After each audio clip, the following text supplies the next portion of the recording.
बिस्मिल्लाहिर्रहमानिर्रहीम। अस्सलाम वालेकुम स्टूडेंट्स, केमिस्ट्री लर्नर के साथ मैं हूं जमशेद और आज हम क्लास 10th का जो है वो लेक्चर नंबर जो है 19 करेंगे। इससे प्रीवियस वीडियो में हम इसकी एक्सरसाइज के जितने भी शार्ट क्वेश्चन वो सारे कर चुके हैं। अगर आपने वीडियो नहीं देखी तो ये आपको आई बटन देख रहे हैं, इसके ऊपर क्लिक करके वो वीडियो पहले वॉच कर लें। तो स्टूडेंट्स, बग़ैर वक्त के ज़िया के आज हम अपना आज का लेक्चर शुरू करते हैं। इस लेक्चर में हमने न्यूमेरिकल्स को कवर करना है और हमारे पास ये जो केमिकल इक्विलिब्रियम का फर्स्ट चैप्टर है इसके न्यूमेरिकल्स एक्सरसाइज के भी हैं, लेकिन इसकी जो एग्जांपल्स हैं जो इस चैप्टर के अंदर मौजूद हैं, तो सबसे पहले हम इसकी एग्जांपल को फिनिश करेंगे क्योंकि इसकी टोटल 3 एग्जांपल हैं और इंशाल्लाह एक एग्जांपल के लिए हम एक वीडियो बना रहे हैं और नेक्स्ट वीडियो में उसकी जो एक्सरसाइज के हैं मुकम्मल जो न्यूमेरिकल हैं, आई थिंक 4 न्यूमेरिकल, उन सबको हम क्या कर लेंगे, हल कर लेंगे। तो स्टूडेंट्स, आज हम इस वीडियो में इसकी एग्जांपल्स को जो कि 3 है टोटल न्यूमेरिकल एग्जांपल, उनको हम हल कर लेते हैं। तो 9.1 है हमारे पास, उसमें एग्जांपल हमारे पास ये है कि when a hydrogen, simple hydrogen reacts with iodine, iodine के साथ क्या करता है, हाइड्रोजन आयोडीन के साथ रिएक्ट करता है, कितने टेम्परेचर पर, 25 डिग्री सेंटीग्रेड, एक तरह का नॉर्मल टेम्परेचर है, ठीक है, room temperature, to form the hydrogen iodide. ये दोनों हाइड्रोजन और आयोडीन मिलते हैं और क्या बना देते हैं, हाइड्रोजन आयोडाइड बना देते हैं। और इनका रिएक्शन भी किस तरह का है, रिवर्सिबल है, यानी कि इनके अंदर इक्विलिब्रियम कायम हो सकता है। वो रिएक्शन भी उन्होंने खुद दे दिया है कि हाइड्रोजन प्लस आयोडीन, जब हाइड्रोजन और आयोडीन मिलते हैं तो क्या बना देते हैं, हाइड्रोजन आयोडाइड बना देते हैं। और इक्विलिब्रियम कंसंट्रेशन, और उन्होंने चेक किया एक पॉइंट के ऊपर, तो उनकी जो कंसंट्रेशन थी इक्विलिब्रियम की, हाइड्रोजन की H2 की जो कंसंट्रेशन है या मोलर कंसंट्रेशन है वो 0.05 मोल पर डेसीमीटर क्यूब है। ये आपके पास इनकी वैल्यूज़ हैं, एक तरह का गिवन डेटा है हमारे पास। उसके बाद I2 की कौन सी है, 0.06 मोल पर डेसीमीटर क्यूब, और HI की कौन सी है, 0.49 मोल पर डेसीमीटर क्यूब है। और हमसे सिंपल पूछते हैं कि कैलकुलेट द इक्विलिब्रियम कांस्टेंट, यानी कि आप हमें सिंपल उसका क्या बताओ, Kc बताओ इस रिएक्शन का। पहले तो इस न्यूमेरिकल को थोड़ा सा समझें। हल करने का मसला नहीं है, वो तो मैं एक जो है एक फार्मूला लगा के हम हल कर लेंगे, लेकिन थोड़ा समझें इसको इस तरीके से कि ये कुछ बात इस तरीके की हो रही है कि आपका ना इस तरह से एक बीकर में रिएक्शन हो रहा है जिसमें हाइड्रोजन और आयोडीन मिलते हैं और हाइड्रोजन आयोडाइड, ये रिएक्शन चल रहा था, ठीक है।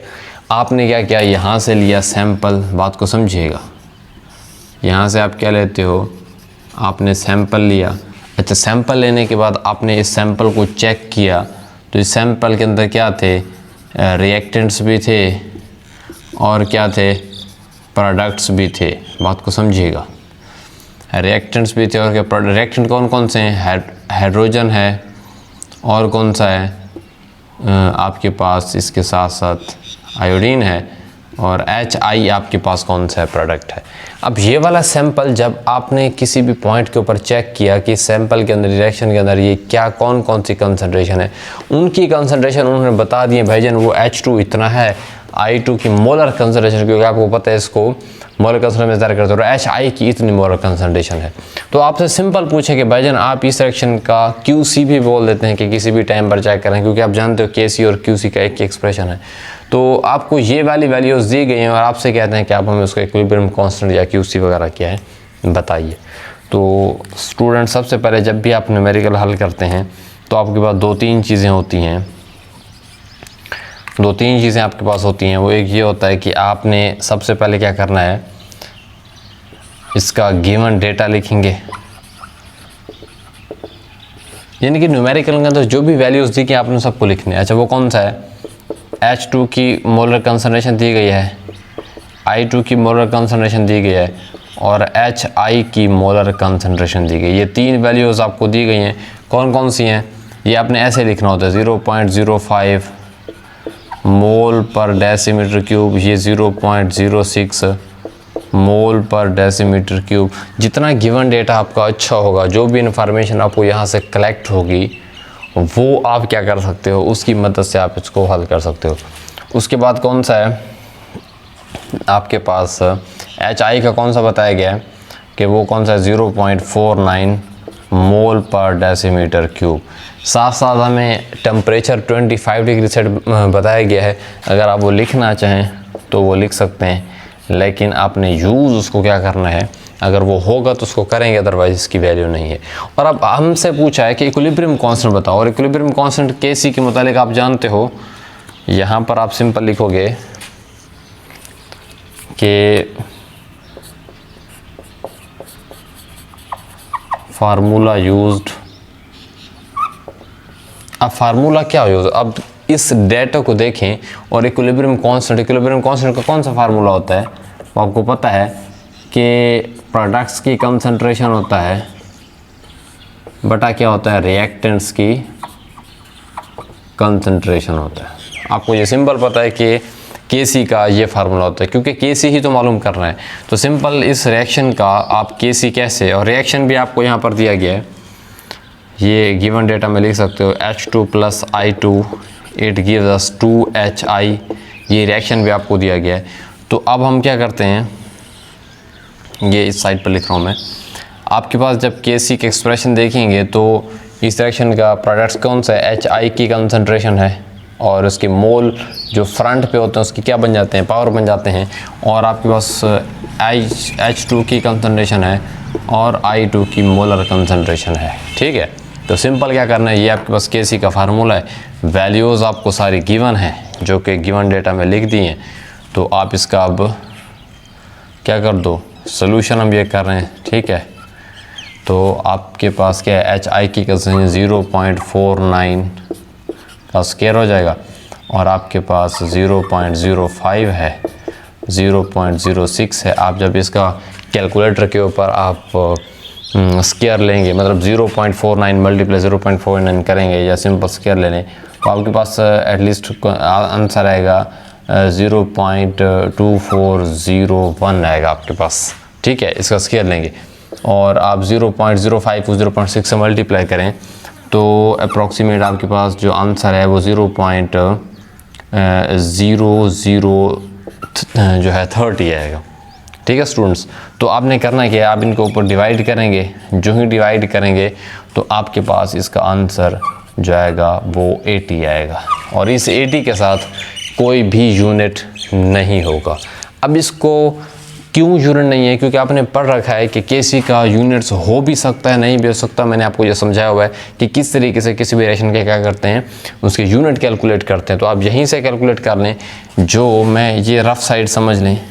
ठीक है, ये रफ़ साइड समझ लें, ये पार्ट इसका फर्स्ट है, ये सेकंड है, तो मैं रफ़ में यहाँ समझा देता हूँ। देखिए स्टूडेंट्स, आपको जब भी Kc के यूनिट बताने होते हैं ना, तो टोटल ऊपर क्या लिखना होता है, प्रोडक्ट की कंसंट्रेशन और रिएक्टेंट की कंसंट्रेशन। ऊपर कितने हैं, 2 कंसंट्रेशन है, जिसका मतलब है ऊपर मोल पर, क्योंकि अगर आप ज़रा जहन में सोचें तो आप इसी को देखकर डायरेक्ट भी बता सकते हैं। ठीक है, तो ये तो सिंपल स्टार्टिंग लेवल में लिख कर बता रहा हूँ ताकि आपको समझ आ जाए।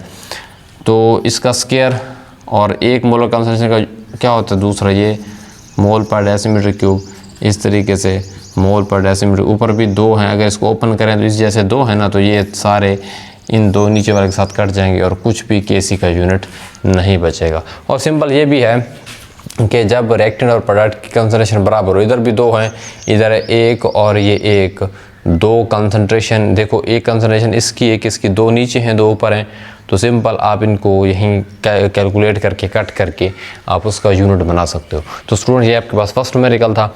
आई होप आपको इसमें किस तरह की कोई कन्फ्यूजन नहीं होगी। सिंपल रिएक्शन था, उस रिएक्शन का सैंपल लिया, सैंपल में से आपने चेक किया, ये वाली कंसंट्रेशन थी, उन कंसंट्रेशन को गिवन डाटा में लिखा। टेम्परेचर यूज़ नहीं हुआ, इन्फॉर्मेशन में दिया गया है, लेकिन आप जानते हो कि Kc में जो है टेम्परेचर का किसी तरह का जो है यूज़ नहीं है। तो आप सिंपल ये लिखेंगे और इस तरीके से आपकी जो है एग्जाम्पल न्यूमेरिकल हल हो जाएगा। तो स्टूडेंट्स, अब हमारे पास इसका न्यूमेरिकल एग्जाम्पल नंबर 2 है, जो कि 9.2 है। इसमें हमसे ये पूछा गया है कि इसकी भी हमने Kc वैल्यू ही मालूम करनी है। बहुत ही आसान से न्यूमेरिकल्स हैं। For the formation of ammonia, वो कह रहे हैं कि अमोनिया बन रही है NH3 अमोनिया की फार्मेशन के लिए हैबर प्रोसेस, इसके बारे में थोड़ा बता दो स्टूडेंट। हैबर उस बंदे का नाम था। ठीक है, इस बंदे ने अमोनिया को सस्ते तरीके से तैयार करने का तरीका बताया था। ठीक है, और उस प्रोसेस को क्या बोलते हैं, हैबर प्रोसेस बोलते हैं। वैसे तो अमोनिया तैयार करने की और भी काफ़ी सारे मेथड्स हैं, लेकिन थोड़ा सा इंडस्ट्री में जो इस्तेमाल होता है ना, क्योंकि इंडस्ट्री में जो भी चीज़ बनाई जाती है ना, उसका मकसद ये होता है ताकि आपका खर्च कम से कम हो और आपको प्रॉफिट जो है वो बहुत ज़्यादा। जैसे कि आप अगर हम खाद के तौर पर लें तो हम अमोनिया क्योंकि एज ए खाद के तौर पर और यूरिया वगैरह बनाने में भी इसका यूज़ है, इसका वैसे भी अमोनिया हम क्या करते हैं एज ए फर्टिलाइज़र यूज़ करते हैं। तो अगर हमें ये महंगी पड़े तो हमें तो इसका जो है लॉस होगा। तो हैबर प्रोसेस का जो मेथड है वो अमोनिया को इंतहाई सस्ते तरीके से क्या है, क्योंकि ये वाली नाइट्रोजन हम सिंपल हवा से ले लेते हैं, तो इन गैसेस को हम मोस्टली एटमॉस्फेरिक गैसेस से लेकर क्या करते हैं अमोनिया तैयार कर लेते हैं। तो सस्ता तरीका है। तो उस प्रोसेस का नाम, ये जो नाइट्रोजन और हाइड्रोजन को लेकर अमोनिया बनाया जाता है वो हैबर प्रोसेस है। तो सिंपल वही बता रहे हैं कि आप फार्मेशन ऑफ अमोनिया बना रहे हो वो भी किस प्रोसेस है, हैबर प्रोसेस है। ये आपकी इन्फॉर्मेशन के लिए। तो इसमें क्या होता है, हाइड्रोजन और नाइट्रोजन, आपके पास आपके पास H2 और कौन सा है N2 आपस में क्या करते हैं रिएक्ट, और वो भी कौन सा रिएक्शन है, रिवर्सिबल। किस टेम्परेचर पर, 500 डिग्री सेंटीग्रेड के ऊपर एटलीस्ट। तो रिएक्शन कौन सा है, N2 के 1 मोल मतलब है नाइट्रोजन का 1 मोल, और हाइड्रोजन के कितने हैं 3, ये फ्रंट पर देखें 3 मोल। ये आपस में रिएक्ट करते हैं और अमोनिया के कितने मोल बन जाते हैं, ये 2। ठीक है, तो N2 + 3H2 NH3। तो इनकी इक्विलिब्रियम कंसंट्रेशन कौन कौन सी है, जब हमने चेक किया पता चला कि जो नाइट्रोजन N2 है वो 0.602 मोल पर डेसीमीटर क्यूब है, हाइड्रोजन आपके पास 0.420 मोल पर डेसीमीटर क्यूब है, और अमोनिया है 0.113 मोल पर डेसीमीटर क्यूब है। हमसे सिंपल पूछते हैं कि भाईजान आप इस रिएक्शन की क्या बताओ, Kc की वैल्यू बताओ। तो हम सबसे पहले आप डेटे को इसको समझ लिया ना, इसको समझना बहुत ज़रूरी है। अगर आपने इसको समझ लिया तो जो गिवन डेटा यहाँ दिया गया उसे लिख दें, क्या चीज़ मालूम करनी है वो भी लिख दें, और कौन सा फार्मूला लगना है और उसकी कैलकुलेशन कैसे होनी है, ये 3-4 स्टेप है, इनको आप करें और आसानी से है बता सकते हैं। तो स्टूडेंट्स आप यहाँ पर लिखोगे गिवन डाटा में आप लिखेंगे आपके पास यहाँ पर क्या क्या गिवन है, आप देख लीजिए। सबसे पहले तो इसका हम रिएक्शन लिख देते हैं। आपको पता है कि N2 + 3H2 it gives us 2NH3, ये अमोनिया की फार्मेशन का रिएक्शन दिया गया है। इसमें हमें यह बताया गया है कि जो नाइट्रोजन की मोलर कंसंट्रेशन है भाईजान वो कितनी है, आपके पास नाइट्रोजन की 0.602 मोल पर डेसीमीटर क्यूब। बात को समझिएगा स्टूडेंट्स। इसी तरीके से हाइड्रोजन की जो मोलर कंसंट्रेशन है वो 0.420 मोल पर डेसीमीटर क्यूब। सबसे मुश्किल काम जो होता है वो गिवन डाटा बनाना होता है। अगर आपको गिवन डाटा सही बन जाता है ना तो वहीं की जो वैल्यूज़ आपको दिख रही होती हैं वो आपको क्लियर बता देंगी कि न्यूमेरिकल में कौन सा फार्मूला जो है यूज़ होगा।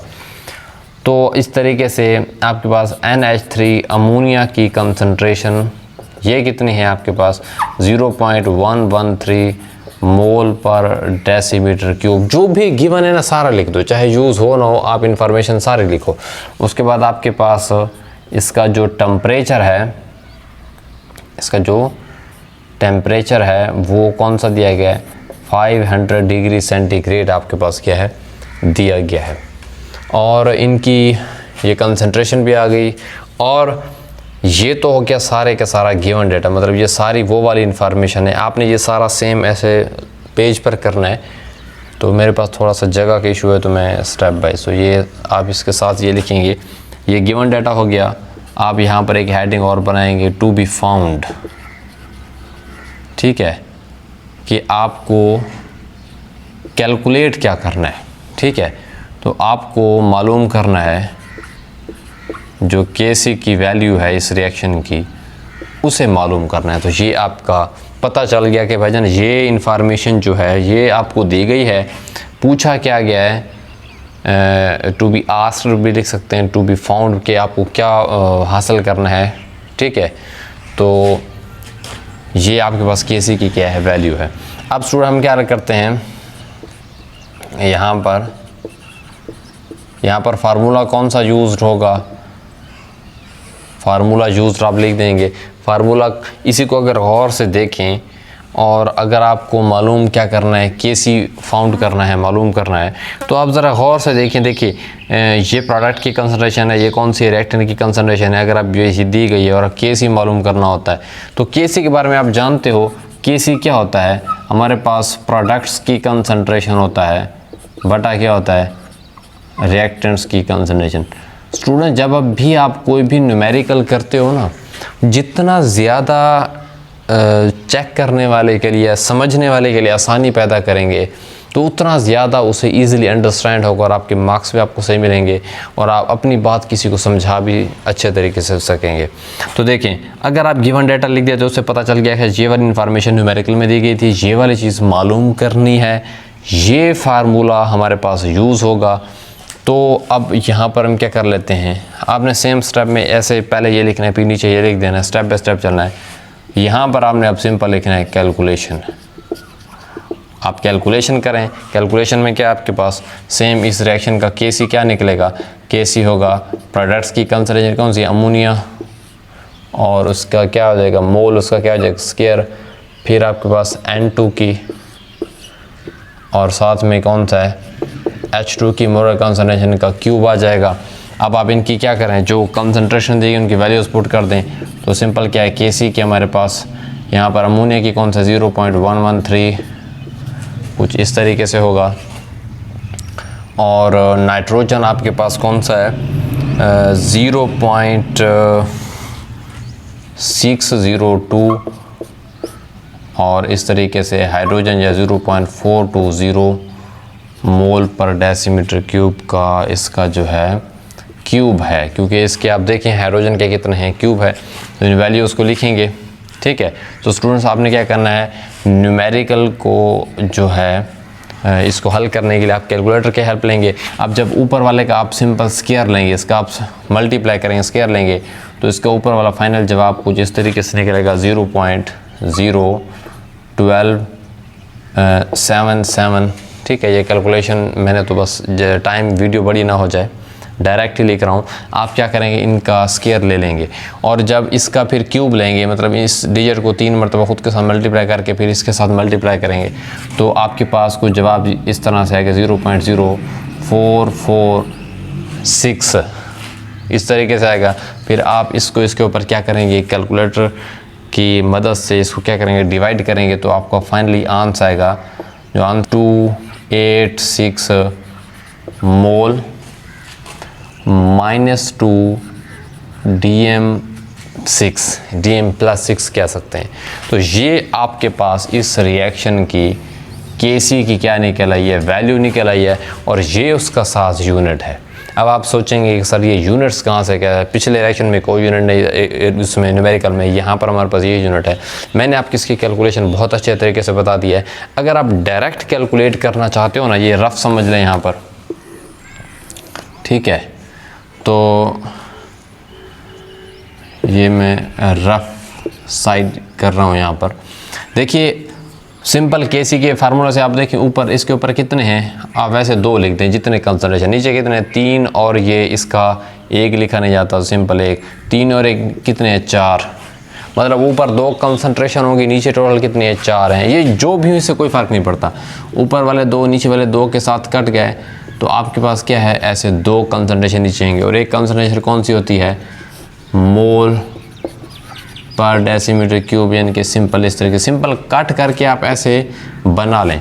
अच्छा, जब आप इसको ओपन करेंगे तो इसको ओपन करने के बाद आपका जब ये सब के साथ मल्टीप्लाई होगा तो ये कुछ मोल की 2 हो जाएगा और DM की -6 हो जाएगा। फिर बटे में नहीं लिखा होता, जब ऊपर आता है तो मोल की 2 DM मोल -2 DM+6 हो जाएगा। तो ये इस रिएक्शन का क्या है, यूनिट है। ये जिन्होंने मेरी इक्विलिब्रियम कांस्टेंट और उसके यूनिट्स की वीडियो देखी है तो उन्हें ये आसानी से समझ आ जाएगा। करना क्या होता है, क्योंकि एक जो कंसंट्रेशन हटाते हैं उसकी जगह 1 मोल पर डेसीमीटर क्यूब है, तो ऊपर 2 मोल पर डेसीमीटर क्यूब है, नीचे कितने 4 मोल पर डेसीमीटर क्यूब है, ये कट गए तो ये फाइनल क्या आता है, जवाब आ जाता है। ये मैंने डायरेक्ट यहीं पर जल्दी से साथ साथ समझा दिया है। ताकि आपको इसके यूनिट का भी पता चल जाए, क्योंकि इनके दरमियान रेशो से आपको पता चलता है। हाँ, अगर ऊपर भी 2 हो नीचे बराबर आ जाए फिर कैंसर आउट हो जाते हैं, कोई यूनिट नहीं होता, जैसा कि पिछले न्यूमेरिकल में हम कर चुके हैं। आई होप आपको इस न्यूमेरिकल नंबर 9.2 में किसी भी तरह की कोई कन्फ्यूजन नहीं होगी। मैंने एक एक लाइन आपको पढ़कर समझाई है, और इस तरीके से कोई भी न्यूमेरिकल दिया जाए आपने उसको समझ कर, सोच समझ कर और इसको अच्छे तरीके से क्या करना है, हल करना है। और गिवन डाटा लिखना है, टू बी फाउंड लिखना है, फार्मूला लिखना है, कैलकुलेशन लिखनी है। एक बड़े मुनज़्ज़म तरीके से आप करेंगे तो आपको जो है मार्क्स भी अच्छे से मिलेंगे और अपनी बात आप किसी को समझा भी सकेंगे। अच्छा तो स्टूडेंट्स, अब हमारे पास इसका लास्ट जो है न्यूमेरिकल एग्जांपल 9.3, जो टोटल 3 न्यूमेरिकल एग्जांपल थे। तो इसमें सिंपल रिएक्शन है for the reaction between PCl3 and Cl2। PCl3 और Cl2 का फास्फोरस ट्राइक्लोराइड और क्लोरीन का आपस में रिएक्शन होता है, तो फाइनल प्रोडक्ट आपके पास क्या बनता है, टू फार्म। आपको यहीं से पता चल जाना चाहिए कि कौन रिएक्टेंट हैं, कौन प्रोडक्ट हैं। Cl3 एंड Cl2 मिल रहे हैं टू फार्म PCl5, इसका मतलब PCl5 प्रोडक्ट है, PCl3 एंड Cl2 के रिएक्टेंट हैं। द इक्विलिब्रियम कांस्टेंट, अब इसमें थोड़ा सा समझिएगा लफ्ज़ को। इक्विलिब्रियम कांस्टेंट क्या होता है, याद रखिएगा, जो भी न्यूमेरिकल आपको दिया जाता है ना, उसमें वो एग्जैक्ट वो वाले वर्ड्स यूज़ नहीं करते जिससे आपको आसानी से समझ आ जाए, वो आपको थोड़ा सा ट्विस्ट देते हैं, ठीक है। जैसा कि आपको इसका रिएक्शन नहीं दिया, समझिएगा, मतलब ये बता दिया कि PCl3 एंड Cl2 रिएक्शन करते हैं टू फॉर्म द PCl5, ये आपको खुद समझना होगा कि ये प्रोडक्ट है, ये क्या है, रिएक्टेंट है। अच्छा, इक्विलिब्रियम कांस्टेंट की वैल्यू ये वाली है, हालांकि इक्विलिब्रियम कांस्टेंट का सिंबल कौन सा होता है, Kc होता है। उन्होंने डायरेक्ट Kc नहीं लिखा, Kc की ये वाली वैल्यू है, उन्होंने ये लिख दिया कि इक्विलिब्रियम कांस्टेंट क्या होता है, Kc 0.13 मोल, उसकी वैल्यू कौन सा है, पर मोल Dm3 है, तो ये Kc की वैल्यू है, समझिएगा, यहीं से तो पता चलता है। आप सिंपल पढ़ते आइए जो इन्फॉर्मेशन है। अच्छा, एट पार्टिकुलर टेम्परेचर, एक कोई ख़ास टेम्परेचर है लेकिन बताया नहीं है, ठीक है, it's okay. When the equilibrium concentration कौन सी है, PCl3 एंड Cl2 की 10.0 मोल पर डेसीमीटर क्यूब, 9.0 मोल पर डेसीमीटर क्यूब रिस्पेक्टिवली। अब देखिए, मैं वही बता रहा हूँ कि आपको जो न्यूमेरिकल क्वेश्चन दिया जाता है उसमें आपको थोड़ा सा ट्विस्ट देते हैं ताकि आपको थोड़ी कन्फ्यूजन हो, मे बी आपसे न्यूमेरिकल गलत हो। तो देखिए, PCl3 एंड Cl2 की ये 2 वैल्यूज़ हैं। अक्सर स्टूडेंट मिक्स हो जाता है कि ये इसकी वैल्यू, ये उसकी वैल्यू है। तो देखिए, रिस्पेक्टिवली साथ लिख दिया, इसका मतलब ये है कि जो पहला है उसकी पहले वाली वैल्यू, जो दूसरा है उसकी वो दूसरे वाली तरतीब के साथ है। अब इसके साथ यूनिट नहीं लिखा, उसके साथ लिख दिया है, तो ये रिस्पेक्टिवली आगे, इसका मतलब है दोनों के यूनिट क्या होंगे, सेम होंगे। तो इसका मतलब है इसकी वैल्यू ये वाली है और इसकी वैल्यू कौन सी है, ये वाली है। अच्छा, अब ज़रा खुद देखें, 10.0 का मतलब सिंपल वही 10 ही होता है, बात को समझिए, और 9.0 का मतलब से वही सिंपल 9 ही होता है। ये जितनी भी आपको बातें रिस्पेक्टिवली की फॉर्म में, इसके साथ यूनिट उसके साथ लिखा तो इसके साथ नहीं लिखा, इसके साथ 0.0 लगा दिया, हालांकि सिंपल मतलब वही है कि 10 ही है, ठीक है, 0.0 की वैल्यू आगे से नहीं होती। ये सारी चीज़ें आपको कंफ्यूज करने के लिए होती हैं। What is the equilibrium concentration of PCl5? तो यहाँ पर PCl5 कौन सा था, ये प्रोडक्ट था, तो यानी कि यहाँ हमसे Kc की वैल्यू नहीं पूछी, Kc की उन्होंने खुद बता दी, हमसे प्रोडक्ट की पूछ रहे हैं। तो बहुत आसान है, हम इसे हमने पढ़ लिया है, इसको जान लिया है कि भाईजान ये रिएक्टेंट थे, ये बना, इक्विलिब्रियम Kc की वैल्यू ये वाली, एक ख़ास टेम्परेचर है और उस पर PCl3 और Cl2, PCl3 की 10 है, Cl2 की कौन सी 9 है। हमसे पूछते हैं कि PCl5 की आप कंसंट्रेशन बताओ। तो सबसे पहले हमारा पहला कौन सा काम होता है, गिवन डेटा तैयार करना। तो हमने गिवन डेटा बनाया, हमारे पास क्या क्या वैल्यूज़ दी गई हैं। अगर आप इसको समझें, यहीं से तो ट्विस्ट है, अगर आप इसको समझें तो कुछ इस तरीके से समझ आ रहा है कि PCl3 मिल रहा है Cl2 के साथ, और अगर Kc की वैल्यू, तो रिएक्शन कौन सा होगा, रिवर्सिबल होगा। इक्विलिब्रियम बनते ही रिवर्सिबल रिएक्शन में, तो ऐसा ना हो कि एक एरो से शो कर देना, जब भी Kc आए तो समझ जाइए कि ये रिएक्शन है रिवर्सिबल। तो आगे कौन सा बनेगा हमारे पास प्रोडक्ट, वो कौन सा, PCl5। देखिए, ये तो मैंने इसको यहाँ से देख कर PCl5 लिख दिया ना, कि मतलब ये रिएक्टेंट मुझे लग रहे हैं, ये कौन सा प्रोडक्ट है, क्या ये रिएक्शन बैलेंस है, ये बहुत अहम पॉइंट होता है। कुछ कुछ ऐसे होता है कि ऐसे इनको मिला के सिंपल ये लिख दो, ये गलत भी हो सकता है। तो केसी की वैल्यूज़ और ये सारी चीज़ें निकालने के लिए सबसे पहले आप देखें, जो मुझे यहाँ से ये समझ आया कि ये दोनों मिल रहे हैं तो ये दो रेक्टेंगल होंगे, ये बन रहा है तो ये प्रोडक्ट होगा, ये बात समझ आ रही थी। मैंने इन दोनों को ऐसे रेड करवा दिया और इसको आगे से बना दिया। अब मुझे खुद को चेक करना है क्या ये बैलेंस है, ठीक है। ये तो कन्फर्म है, ये रेक्टेंट है, ये प्रोडक्ट है, बैलेंस है। इधर कितने फास्फोरस हैं इस साइड के ऊपर, एरो की साइड पर एक, यहाँ भी एक इक्वल, यहाँ 3 क्लोरीन और ये 2, 3 और 2 5 है, यहाँ भी क्या है 5। इसका मतलब है रिएक्शन क्या है, बैलेंस है। आप इसे आप जो है न्यूमेरिकल में या किसी भी वैल्यूज़ को फाउंड करने में यूज़ कर सकते हो। तो हमारे पास कौन सा है, और PCl3 की कंसंट्रेशन आपको दी है, वो कौन सी है, वो 10, मैं सिंपल 10 लिखूंगा क्योंकि जितना आप स्टेटमेंट को समझेंगे, अब यहाँ यूनिट नहीं था तो मैंने साल लिख दिया। इस तरह से Cl2 की मोलर कंसंट्रेशन कौन सी है, 9 मोल पर डेसीमीटर क्यूब है। इस तरीके से ये वाला डेटा टेम्परेचर का आई थिंक नहीं बताया गया, तो ये वाली वो इन्फॉर्मेशन थी जो आपको उसमें दी गई है। और कौन सी इन्फॉर्मेशन है, और आपके पास केसी की वैल्यू दी गई है, वो कौन सी है, 0.13 पर मोल DM3। तो ये आपको केसी की वैल्यू दी गई है। तो ये वो इन्फॉर्मेशन थी जो आपके गिवन डाटा में आती है। अब आपके पास क्या फाउंड करना है, भाईजान पता तो चले, मालूम क्या करना है। टू बी फाउंड क्या है आपके पास, वो ये है कि अब देखिए ना, इसको समझिए, कंसंट्रेशन ऑफ PCl5। तो कंसंट्रेशन ऑफ PCl5 का सिंपल में जितना इजी करके लिखेंगे, ये ब्रैकेट क्या होते हैं, कंसंट्रेशन है। तो कंसंट्रेशन ऑफ PCl5 को क्या करना है, मालूम करना है। ये वाला डेटा जितना ज़्यादा ऑर्गेनाइज करेंगे उतना ज़्यादा न्यूमेरिकल आपके लिए आसान हो जाएगा। और ये डेटा लिखने के लिए आपको इसको गौर से समझना होगा। और ये जो जैसे ट्विस्ट मैंने बताए हैं, केसी इक्विलिब्रियम कांस्टेंट के लिए हमने केसी अब यहाँ यूज़ किया है, तो ये वर्ड्स को ज़रा समझिए। उसका मकसद होता है आपको कंफ्यूज करना, ताकि मे बी आपसे गिवन डाटा बनाने में गलती हो और न्यूमेरिकल आपका क्या हो, गलत हो, ठीक है। तो ये इन्फॉर्मेशन है। और फिर आपके पास कौन सा यहाँ पर लिखना है, ये इसकी हेडिंग टू बी फाउंड आ गया। उसके बाद यहाँ पर क्या है, फार्मूला यूज्ड कौन सा करेंगे, सेम आपको पता है। अगर आप इसको ज़रा देखें, गिवन डाटा से ही आपको न्यूमेरिकल का फार्मूला नज़र आएगा, बात को समझिए। अच्छा, ये रिएक्शन है, समझाना चाह रहा हूँ, ये रिएक्शन है। अच्छा, रिएक्शन में क्या दिया गया है, PCl3 भी दिया गया है, Cl2 भी दिया गया है, KC भी दिया गया है, PCl5 नहीं है। ज़रा सोचो, ये फार्मूला इन चीज़ों को 1, 2, 3 और ये फार्मूला और ये भी मालूम करना है। इनके अगर एक साथ एक ही नज़र में देखो तो आपका फार्मूला सामने निकल कर आएगा। इसका मतलब है फार्मूला इसका केसी वाला ही है, क्योंकि केसी के फार्मूले में ये भी होता है, ये भी होता है, ये भी होता है, और वो बनते भी इसी फार्मूला से हैं। तो देखो, फार्मूला भी आपको याद करने की ज़रूरत नहीं है, वो आपको अगर पता है तो इसको देख कर ही वो आपके जो है सामने आ जाएगा कि उसका फार्मूला कौन सा है। तो केसी का फार्मूला हमने पढ़ रखा है, क्या होता है, प्रोडक्ट्स की कंसंट्रेशन, और कौन सा होता है, रिएक्टेंट्स की कंसंट्रेशन, ये हमने पढ़ा हुआ है।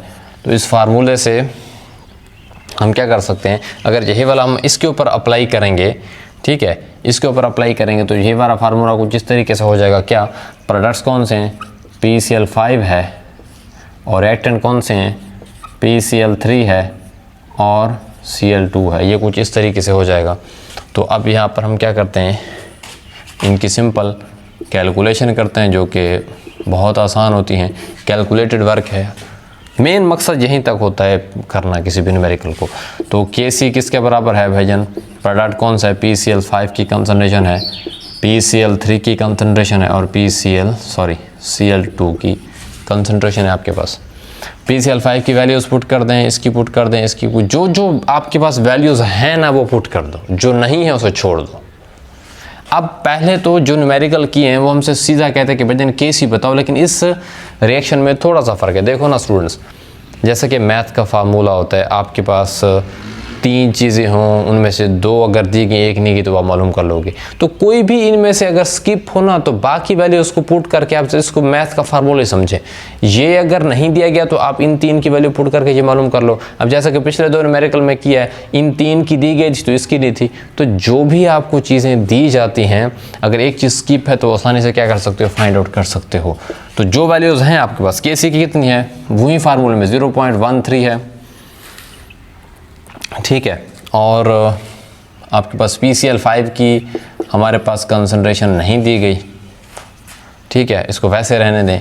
उसके बाद PCl3 की 10 है और Cl2 की कौन सी है, 9 है। अब इसका बटा कितना होता है, 1 होता है। अगर आप इनको क्रॉस मल्टीप्लाई करें तो ये इसके साथ मल्टीप्लाई होकर क्या होगा, सिंपल PCl5 वैसे का वैसे आ जाएगा, और ये इनके साथ इस तरीके से क्रॉस मल्टीप्लाई होंगे तो सिंपल, ये मैं कंसर्न ब्रैकेट सब हटा ही दूँ तो सिंपल, ठीक है, 10 × 9 × 0.13, अगर इनको मल्टीप्लाई करते हैं तो इसका आंसर 11.7 मोल पर डेसीमीटर क्यूब। अब इसके यूनिट का कैसे पता चला, स्टूडेंट ज़रा गौर से देखें कि जब आपके पास एक कंसंट्रेशन है, सिंपल एक कंसंट्रेशन, तो एक कंसंट्रेशन का यूनिट कौन सा होता है, 11, जो सिंपल होते हैं मोल पर डेसीमीटर क्यूब। हाँ, केसी का होता तो फिर हम इनके मुताबिक हल करते। तो आपको पता है एक कंसंट्रेशन है, इनका भी एक है, इनका भी एक है, तो हमसे सिर्फ इसी का पूछा है। और इस ब्रैकेट जो होती है 1 मोलर कंसंट्रेशन है, तो सिंपल इसका 1 मोल पर क्या होगा, डेसीमीटर क्यूब होगा। आई होप आपको इन 3 न्यूमेरिकल्स में जो कि एग्जाम्पल्स थे इस चैप्टर नंबर 1 की, इसमें किसी भी तरह का कोई भी मसला नहीं होगा। मैंने बहुत अच्छे तरीके से समझाया ताकि आपको हर लिहाज से इसकी स्टेटमेंट को पढ़ने का तरीका भी पता चल जाए, इनको हल कैसे करते हैं वो भी पता चल जाए। तो इसके ये 3 न्यूमेरिकल जो एग्जाम्पल हैं वो ख़त्म हो चुके हैं। इंशाल्लाह नेक्स्ट वीडियो में हम जो इस चैप्टर के एक्सरसाइज के जो 4 न्यूमेरिकल हैं उनको अच्छे तरीके से हल करेंगे, और उसके बाद जो है हम इस चैप्टर के मज़ीद कुछ इंपॉर्टेंट शॉर्ट क्वेश्चन और MCQs को देखेंगे। आई होप आपको इन क्वेश्चन में कोई मसला नहीं होगा। अगर आपको कोई प्रॉब्लम है तो मुझे कमेंट सेक्शन में बताइएगा। मिलते हैं नेक्स्ट वीडियो में। थैंक यू, अल्लाह हाफ़िज़।